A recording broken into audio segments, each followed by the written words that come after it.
Hi, I'm Matt Mancini, And I'm Nate Jefferson. and this is the Spartan Journal podcast.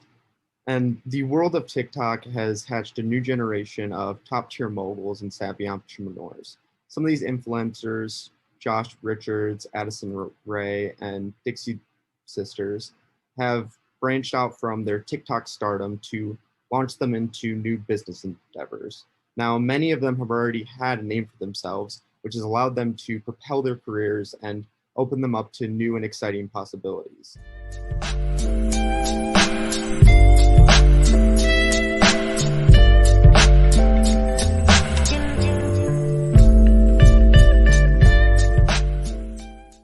So Nate, basically a lot of stuff has been going on with TikTok, and a lot of these stars such as Bryce Hall have now done boxing, and all these stars have really kind of just exploded their careers and started making a lot more money, not necessarily just from TikTok. So what are your thoughts on this? Like what do we think about this, and how can we relate to like other things that we've seen? Yeah, man, I think it's been crazy just the amount of traction that influencers have been getting lately. And now this can be from a TikTok arena or even just a YouTube arena. At the end of the day, the person that has the most followers ends up having a lot of following, and that can lead to other areas besides the app that they're on. In regards to TikTok, we're seeing a lot of TikTokers posting cool, funny videos, short videos on the app, which is an app that almost every person from age 16 to 24 loves. I think they have like about 1.1 billion users, which is a crazy number to say the least at this point in time. And it really caters to a specific demographic that allows that specific demographic to understand what's going on with that influencer's life or within that influencer's content. And from there, they're able to transfer some of the same things that that demographic likes into other arenas, i.e., boxing. I know that you sent me an article talking about a couple of TikTokers supposed to be having a boxing bout coming up. They actually already had it. That's what yeah, they it was so there was like this battle of the platforms thing where TikTokers went against YouTubers, and then there was also the Logan Paul fight that happened, and I think he made $5 million, Bryce Hall, just for coming to the fight. And then I saw that Logan Paul made $25 million going to his fight. So just making that much money just for going and getting your, butt kicked, like that's kind of crazy to Right. me. I mean, it's pretty good money just for that. And then I was And this also couldn't have, go yeah. ahead, bro. No, I mean like these boxers just in general make a ton of money. Like Floyd Mayweather, like he's a multi-billionaire. Like he's made, I was looking yesterday, it was like $1.1 billion off of these fights, like between Manny Pacquiao and Logan Paul, and I think George, like the McGregor fight was like $300 million just from showing up in boxing, which is just, it's mind-boggling to me. No question, no question. The thing that blows my mind the most isn't the fact that they made money from boxing, it's how quickly they made money from boxing. Like we can bring up Floyd or Pacquiao, all these other fighters, but when you think about it, they've been training their whole lives to be in a fight like that, to make the money that they made, right? It's not like they just had one fight, did the best they could, did a great job, then got a bunch of hype around them from that one fight. Like, no, like they've been building the hype, they've been building their brand for years, a decade or more, maybe, right? And then they get the opportunity to fight in this fight. Whereas a TikToker has the opportunity, especially with TikTok's organic reach. You could post one video, get 10 million views, have a bunch of followers from that one video, and then grow your following all from that. And then from there, get yourself in a position to where you can find a YouTuber and make $5 million in less than 2 hours. You know what I mean? Like that, Yeah. that blows my mind. Yeah. And also it blows my mind because you're talking about this, organic reach, how they already have this following. I think that's why a lot of these TikTokers are starting to get into other arenas. Like for the D'Amelio sisters, they're now launching a brand with Hollister. They're making a bunch of money off that. There are a lot of them are doing podcasts. I saw Josh Richards is a he's a pretty big deal now. Like that, I don't know if you know about him, but he's going to be a billionaire. This kid's going to be rich. Like he has 20 different sources of income. He has Annie Energy, which is an energy drink company he started. He's starting a venture capital firm. I think he has 2 or 3 podcasts with people. It's pretty crazy. That guy, he's going to be a mogul. And he's working with Mark Wahlberg right now. Mark Wahlberg, he's a mogul in and of himself too. It's pretty crazy. No question, no question. I'm actually out in Indy, and Mark Wahlberg, he has a burger chain, which I wasn't aware of, and it's called Wahlburgers. Yeah. And I'm not gonna lie, it's not the best. But at the end of the day, like he has his own burger chain, which is yeah. I mean, like cool. He was able to start it. It's good for him. Yeah, like, and that's something too. Like, I think you talked about this a little bit earlier. Just the fact that they're able to do so much off their influence alone, and we aren't only talking about TikTokers. We can, so to say, we can also talk about athletes. Yeah. Just from the fact that they have influence and what they were able to do with their influence, or at least what they were able to do from their capital due to their influence. A prime example might be Michael Jordan. Michael Jordan was a very influential player in his time and still is, just due to the fact that you got people debating all the time whether or not his previous legacy supersedes or kind of diminishes LeBron's legacy at this current moment in time. And just the fact that he's not playing anymore and he's still being talked about just shows the amount of influence he had upon his generation. And through that, he was able to not only create a shoe brand, but he was also able to put his money, his capital into startups, into other ventures that allowed him to grow his wealth and grow his affluence. So that's a big thing as well. I don't know if you want to hit on that, just what other things that TikTokers or even business moguls are getting themselves into where they weren't even in that position to start off with. No, I completely agree. That's why I kind of came up with the term fame diversification, where you're using your fame to kind of diversify what you go into. Like I was just looking up Shaquille O'Neal yesterday. He's on the board of directors for Papa John's. I did not know that. Yeah, like he just started working with Papa John's, and now he's like a part or owner of Papa John's. Like, and this man got his doctorate. I didn't know if you knew that. Yeah, he got his doctorate in education. So he kept on going to school. Weird. Like, I hear, I think I forgot what he's on. I think it might be TNT. But the guys, they refer to him as Dr. O'Neal. I was like, this is so weird. Because this is the same guy that makes goofy videos, or he made goofy videos back in the day of him pranking his guys in the locker room. Like, that's the image that I have in my head of Shaquille O'Neal. And then they're referring to him as this prestigious Dr. O'Neal. So it's awesome. It's awesome to say the least. Yeah, and I also think, like, it's pretty interesting that these people might start off in something that's, like, they don't really have a great reputation. Like Dwayne Johnson, for example. He started off as a WWE wrestler. People didn't really, like, expect him to do well in Hollywood. They were like, how can this guy who's, like, a famous wrestler be an actor? Like, they just completely dismissed him. And I think that's kind of like the same thing with TikTok nowadays. It's like, how does this person that just dances on a phone screen and goes on, the internet shirtless, like, how are they going to be able to start their own venture capital firm or, become rich? Like, people just doubt them. And I think that's kind of what is, like, so good about this, is because they're able to, like, overcome that original, label that they're given and kind of show people that they're different and show people that they're not like everybody else. I think what we're seeing now in this new digital economy is that attention matters. Wherever the attention goes, the money flows. And that can be from any perspective that you're looking at it from, whether it's advertising or just being a consumer. Wherever the attention goes, money flows. You want to put money where you think you'll be able to have the most views, or wherever you feel like you'll love the content the most. And I think that's what we're seeing right now. And that can be either from watching YouTube videos, watching TikToks, or just creating these type of media.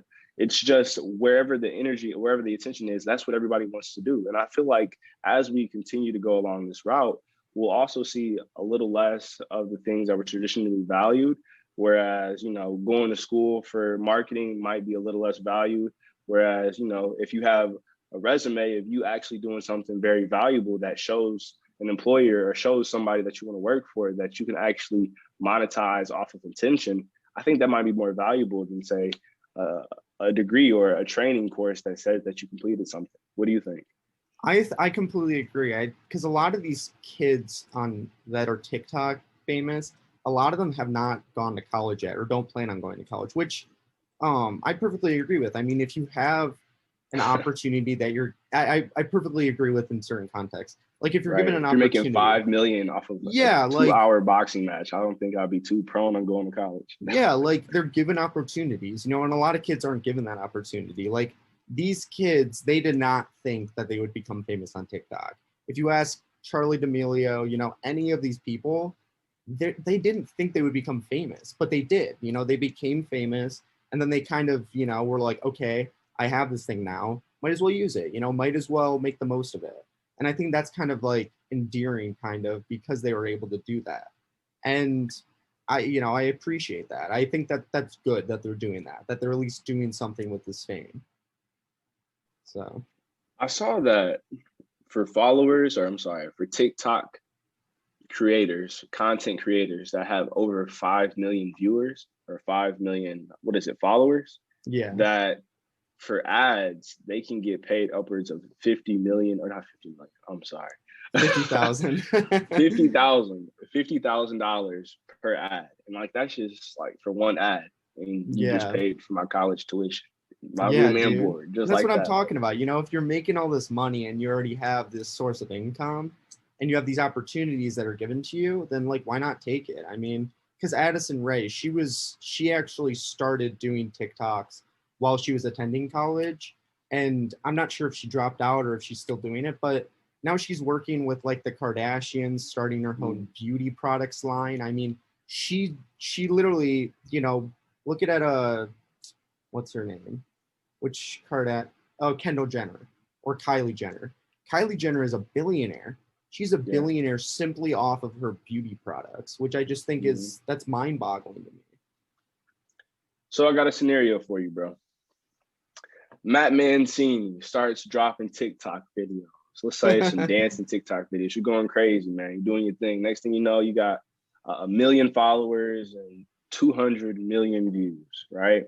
Mm-hmm. What are you doing with that money from that TikTok following? I think I would probably either start my own business or I would start going out and doing other stuff. I've always wanted to start my own movie production business. I still kind of want to. It's down the road once I make enough money. But I think I'd do that. I actually did acting in high school, so I think I would become an actor. I think I would do that, make some money off of that, and then maybe start my own production company. Because I mean, Mark Wahlberg, he's a movie producer. Same with Matt Damon and Leonardo DiCaprio. Like a lot of these actors and stuff, they become movie producers, and you make more money being a movie producer. Let me say that. So I think it'd be pretty Thanks. cool. What about you? Like, Thanks. what if let's say you won you won the lottery today. You got $20 million given to you. What would you do with it? $20 million. I'd probably invest $1 million into Bitcoin and then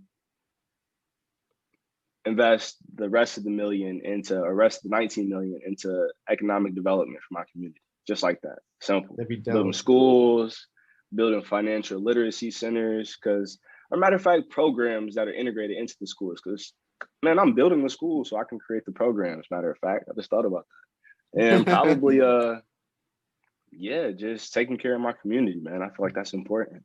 Yeah, and I think that's a good thing too. Is a lot of these people, they did the All In challenge, which was a challenge that they did during the pandemic, where they would, I think, TikTokers, famous people, they would do these challenges. Like, let's say Leonardo DiCaprio, you donate money to it, and then they do a raffle, and you get to go out to lunch with Leonardo DiCaprio. That was one of the things, And I think they raised like a couple $100 million for that to COVID-19 relief. And I think that's pretty good. If you're making a lot of income and you're making a lot of money, you got to get back. You got to give back to charity. You can't just like hoard it all. Because like, I mean, nobody really needs that much money. Like, if your net worth's No, like $300 million, like you don't need that much money. I, I think there was a report that came out that once an individual makes, I think it was $70,000, the more their income increases, there's no correlation of their income increasing and their happiness increasing. And Yeah. that's because they're taking care of their basic needs and then some. Like, they don't really need that much. So all the extra money is really doing is just taking care of other people if you want that to happen, or just kind of feeling stuff inside, taking care of the impulses or the things that you want that kind of appeal to the materialism inside of you. Like, that's what that extra money is doing at the end of the day. So for me, in my opinion, it's best to take care of other people that haven't hit that benchmark of $70,000 and are still struggling to be able to maintain or continuing to grow their happiness. Because I think a lot of people say that money isn't important, or money isn't necessarily a distinguishing factor that makes people happy or makes people sad. But I think it does have a huge importance in that, whether or not you're able to pay your bills or whether or not you're able to put food on the table for you and your family. Like, money has the opportunity to do that for people. And that can correlate to happiness, so a large part into happiness. So I think if you have the opportunity to take care of people, even if you don't have $1 million or 70,000 or even $100, like, you still have something in your pocket or in your time to be able to share with other people.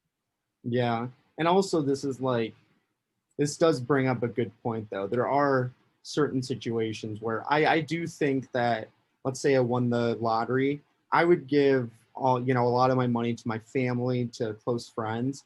But there are some times where the higher, like, and even Snoop Dogg would say this, he would say, when you're getting to, a certain level of fame, then there's a big gap. And I wish, I had my camera on right now so I could show you my hand gestures, but you're at a certain level, and the more you grow, your friends are still staying at that level, and that gap just continuously increases.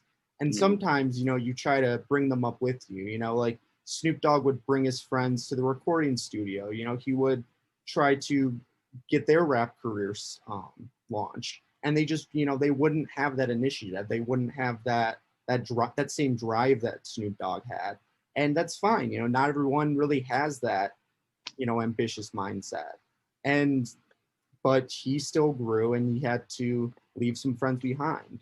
And I think that's, kind of a good life lesson, because, friends come and go, family always stays. And you always got to just increase yourself and try to push yourself as much as you can. And hopefully, you'll have some people that will push themselves as well. And I only bring Snoop Dogg up because Josh Richards actually does like a dog for dog program with him, where he, you buy a dog and then they give dog food to other dogs. So well, that's dope. That's dope. So, but that is a good lesson. I think that's what a lot of these TikTokers are. That's why I think they started these content houses, because they're around like-minded people. They're around these people that are also very driven and very ambitious and wanting to become wealthy and wanting to launch their careers. And I think that environment probably fuels each other, which I think is really good. That's probably one of the positives of those. Matt, you know what I just thought about? Yeah. My sister, she's 7 right now, and she loves TikToks. And that's all she does is talk about TikToks and TikTok influencers. I'm thinking about it. When I was her age, I wasn't really talking about TikTok and TikTok influencers because that wasn't around. What I was talking about was the stuff I was watching, Cartoon Network, Disney Channel, and how the people in Disney Channel, the actors in Disney Channel, how I wanted to be like them, how I wanted to be an actor. And I know that was somewhat similar for a lot of people my age back then. Like, they kind of looked up to these Disney stars and, to a degree, idolized them, just from the standpoint of saying, hey, I want to be like him. Like, he's awesome. He's on TV. Like, I want to be on TV just like him. And now we're getting to a point to where these kids, they don't really want to be like these TV stars. They want to be like these TikTokers.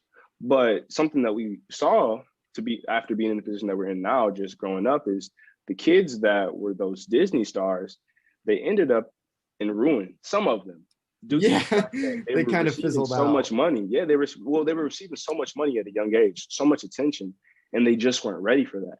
And from that point, they started to do a lot of stupid things with that money and that influence because they just weren't ready. What do you think that's going to look like for this age group right now, this group that we're seeing, these TikTokers that are in a similar position as these Disney stars? but with so much more money in their pockets.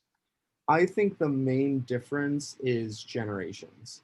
There is those Disney stars, a lot of them were millennials, and a lot of these TikTokers, they're Gen Z.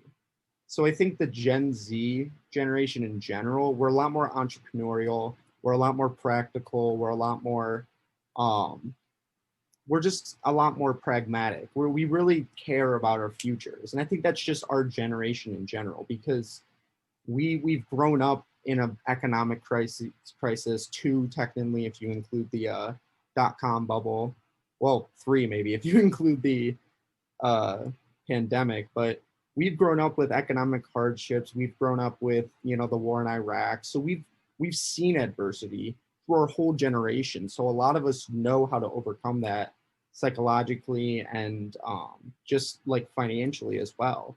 So I think that's what kind of makes us different and makes our ability to succeed a lot more long term and have just like that longevity of it. Matt, I'm gonna challenge that. I'm gonna challenge that from the standpoint of just due to the fact that we necessarily haven't had to overcome that difficulty. Whereas this pandemic, there are certainly factors, there are certainly people of the Gen Z age that have had to overcome it. But during the '08 crisis, we were kids. We didn't have to overcome But we still anything. remember it. That's the thing. We remember it, but it necessarily didn't have a big impact on us because at the end of the day, we didn't really have a house. We just had to do whatever our parents allowed us to do. Like their job was to provide for us. Our job was just to be kids. But now we're getting to the position of being providers. Like if you think about it, we haven't really had any real difficulty our whole lives. Like there hasn't been a war that we had to be involved in, like that we had to participate in. True. Like, you know what I mean? Like, and then regarding crises, like wasn't anything that like we all had to band together and like knuckle up and like become stronger. Like at the end of the day, we were in the same time period as these things, but we necessarily didn't have to go through it. And so that leads me to the conclusion that I think that we're a little bit more naive, or I wouldn't say naive, but things have been easy for us from the standpoint like we haven't really had to go through much adversity, like from a worldwide perspective. Like besides the different views that people have, I think as a group, as a whole, like we haven't had to deal with things like wars or actually economic crises that we had to actually like get in our pockets and deal with as a whole, as a collective, just due to our young age. And from that standpoint, like just because we haven't experienced as much, getting exposed to things like adult things, exposed to things that allow us to have more influence at an early age before like our minds are fully developed, can allow us to do really stupid things. And that's that's what I think these like Disney stars have kind of experienced too. Definitely. And I think due to the fact that these guys are getting more money, I believe that it might be even more expanded upon just because money gives you more access to things. Money gives you more opportunities to influence others just because people look at the guy that has the most money at the end of the day, because that's a sign of prestige, right? And so with that, like, I'm just curious to see like where all this goes over time, like with the guy that's making the most money, with the guy that's doing a lot of awesome things, despite him being at a young age, what could that eventually lead towards? I think it's interesting that you bring up people of like the previous generation, because I don't know if you've been following the news, but Britney Spears just came out talking about how her conservatorship with her father has kind of like, how he basically just doesn't allow her to do anything and kind of just keeps her in her house and stuff like that. I just looked up and she was worth $350 million at one point, and now she's only worth $59 million. So I think what might be a big thing is a lot of these TikTokers, they have a lot more freedom from their parents and because the thing is, they didn't sign any contracts with TikTok. They didn't sign any, contracts with a Disney Channel or whatever. They just did this on their own. They kind of just started this from the ground up. And I think that's a big like contributing factor to why some of these stars kind of fizzled out, because they were like, controlled by their parents and all these adults and stuff. They didn't really have this freedom. So I think that's what kind of makes the TikTokers a bit different, is they have a lot more financial freedom, which I think is really good. I think, you know, these, if, you know, yeah, if you give a little kid, you know, a teenager, a bunch of money, yeah, they can go and spend it on drugs and other stuff, but they could also spend it on, you know, others, you know, more financially responsible things like starting their own company or starting their own beauty makeup brand or something like that. Do you think most teenagers are thinking about financially responsible things, or do you think they're worried about their peer group? I think it depends on the person. It also depends on, like I said, you know, if you're, and here's why I bring up the parents kind of controlling them. If you have very like, um, I would say just like people that are telling you not to do something your whole life. Like I'm sure a lot of these TikTokers have done drugs before, but they've probably done it and they're like, what's the big deal? Like this isn't, you know, this isn't that big of a deal. But if you're told like not to do it and you're kept away from that, and then you're like, you sometimes do that to rebel against your parents.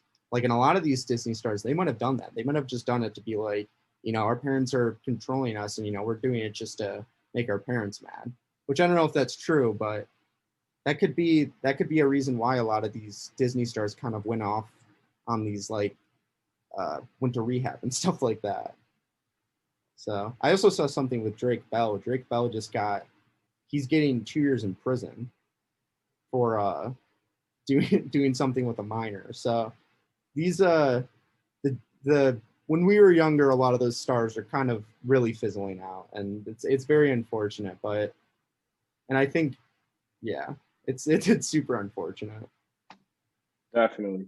At the end of the day, these guys are definitely experiencing something that a majority of people their age aren't experiencing, and they have a lot of influence. They have a lot of influence, and it's all about what they're choosing to do with that influence, whether that's doing something good where they can be investing in their community, or maybe just doing something for themselves, investing in their brand, growing their brand, building their capital, whatever it may be.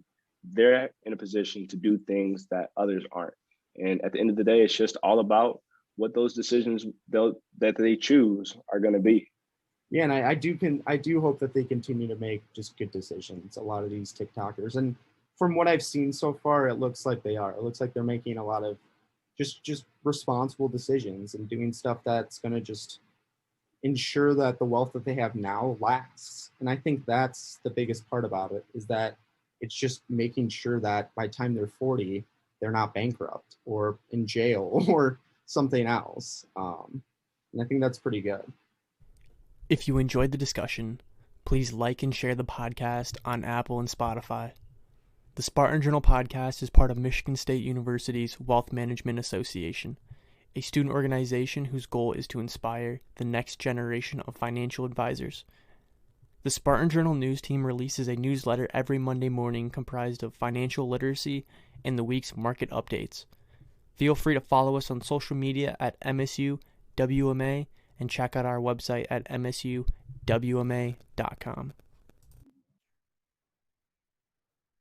Anything heard on the MSU WMA podcast is for educational purposes only and should not be considered as investment advice.